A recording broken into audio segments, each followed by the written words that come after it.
ക്ഷേത്രത്തിന്റെ സ്വർണം അത് അപഹരിക്കുന്നു. സ്വന്തം പാർട്ടിയുടെ രക്തസാക്ഷികൾക്ക് വേണ്ടി സ്വരൂപിക്കുന്ന പണം പോലും സ്ഥലം MLA അടിച്ചു മാറ്റിക്കൊണ്ടുപോകും. എല്ലാ മേഖലയിലും ഇവരെ സംബന്ധിച്ചിപ്പോൾ ഈ പണാപഹരണം നടത്തുന്ന ഒരു സ്വഭാവ രീതിയിലേക്ക് CPM മാറി എന്ന് വളരെ വേദനയോടുകൂടി ആ പ്രസ്ഥാനത്തിന്റെ ഭാഗമായി പ്രവർത്തിച്ചിട്ടുള്ള ആളുകൾ പരിതപിക്കുന്ന കാഴ്ചയാണ് നമ്മൾ കാണുന്നത്. നോക്കൂ, അതുപോലെ തന്നെ അഭിമന്യുവിന്റെ മരണമുണ്ടായി, കൊലപാതകമുണ്ടായി. അഭിമന്യുവിന്റെ കുടുംബത്തെ സഹായിക്കാൻ എന്ന പേരിൽ ധനസമാഹരണം നടത്തി. 3 കോടി പരം രൂപ സമാഹരിച്ചു എന്നാണ് അന്ന് ദേശാഭിമാനി പത്രത്തിൽ വന്ന വാർത്ത. കോൺഗ്രസ് പറയുന്നതല്ല, കോൺഗ്രസ് പറയുന്നതല്ല.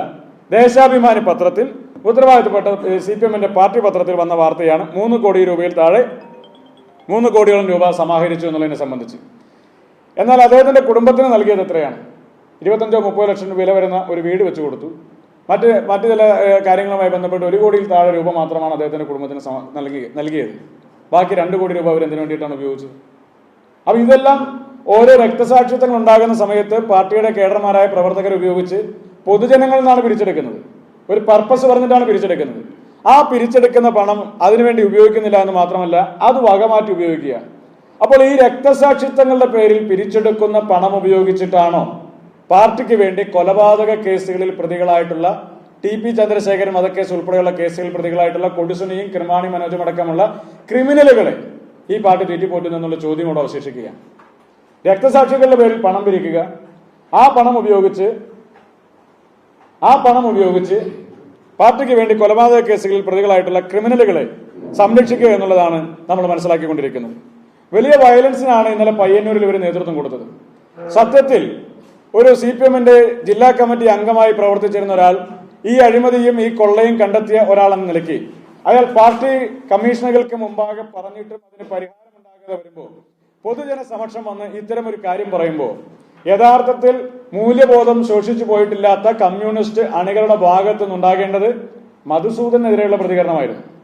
മധുസൂദനെതിരെയായിരുന്നു CPMന്റെ അണികൾ പ്രകടനം നടത്തേണ്ടിയിരുന്നത്.